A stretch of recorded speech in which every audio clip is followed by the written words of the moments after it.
Hello, I'm Donna Mackey, and I'm a longtime Black resident of Sun Prairie. My family and I moved here in 1989. We moved from Northern Virginia to Sun Prairie.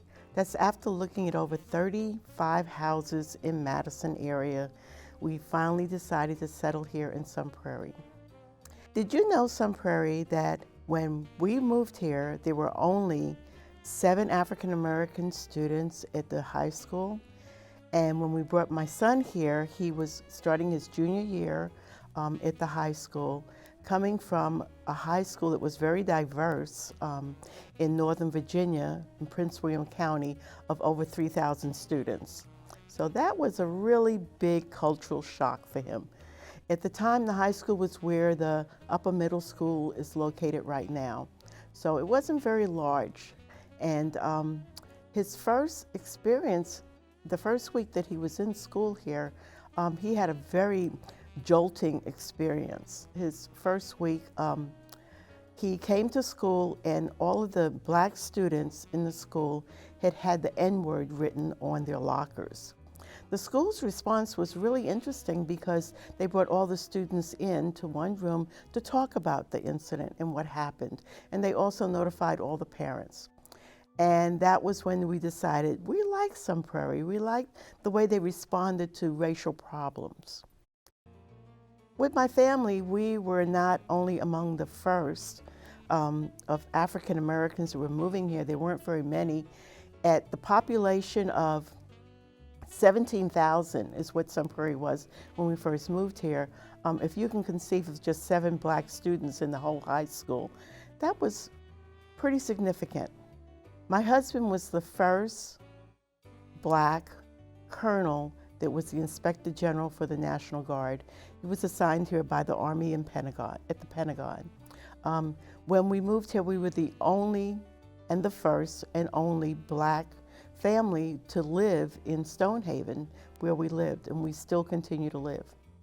Did you know, Sun Prairie, that when we moved here, where it is now called Vandenberg, was really Truax's military housing?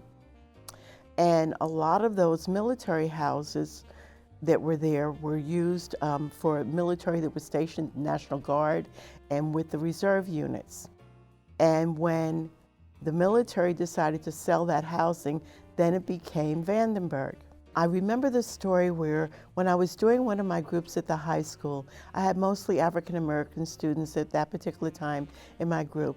And one of the students mentioned that she lived in the ghetto. And I said, the ghetto? I said, I don't know of a ghetto here in Sun Prairie. She says, I live in Vandenberg.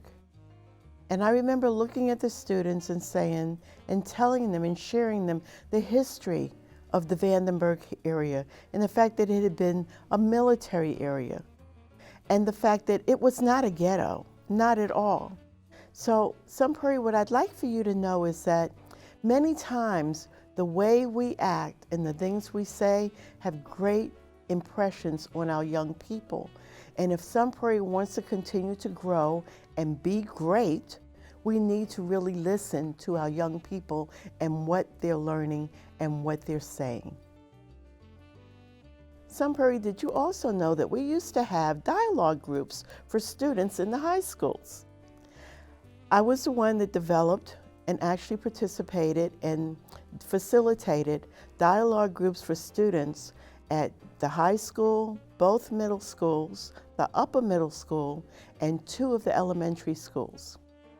When I would go to national conferences on diversity and race relations, many times I would discover that Sun Prairie was the only city in the entire nation that had discussion groups about race and diversity for elementary school students.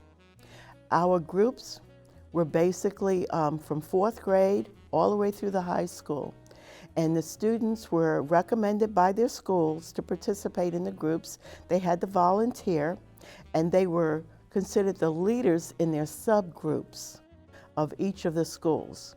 And many times the groups not only talked about race, ethnicity, culture, race relations, we also talked about leadership, because part of the group actually was, the purpose of the group was to develop leaders in race relations in the school.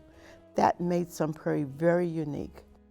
And Sun Prairie, I would like for you to know that even though we don't have those groups again, we still have a lot of people in Sun Prairie that have grown up and participated in those groups. Also, Sun Prairie, did you know that at one time we had celebrations for Martin Luther King Day? And it was sponsored by the Youth and Family Commission, and it was held at the high school, and it was the old high school. And it was a wonderful community time where everybody came together. Black people, people from other different races in Sun Prairie, even though there weren't many of them, and they helped put on this program. And a lot of the students at the high school, middle school, and even the elementary schools participated. I was one of the organizers for one of the Martin Luther King celebrations that we had then. It would be wonderful to see that happen again. Sun Prairie, did you know that we have a Black book club here, thanks to the Sun Prairie Library? We have a Black book club that's called the Urban Sun Book Club. And it was started actually by Marilyn Ruffin and myself. And once a month, on the fourth Sunday of the month, we discuss books by Black authors. Many times it also brings up a lot of diversity, a lot of what's going on with Black history, not just locally, but also nationally and historically. I definitely would like to have a lot of people try and join us on that fourth Sunday of the month for the Urban Sun Book Club.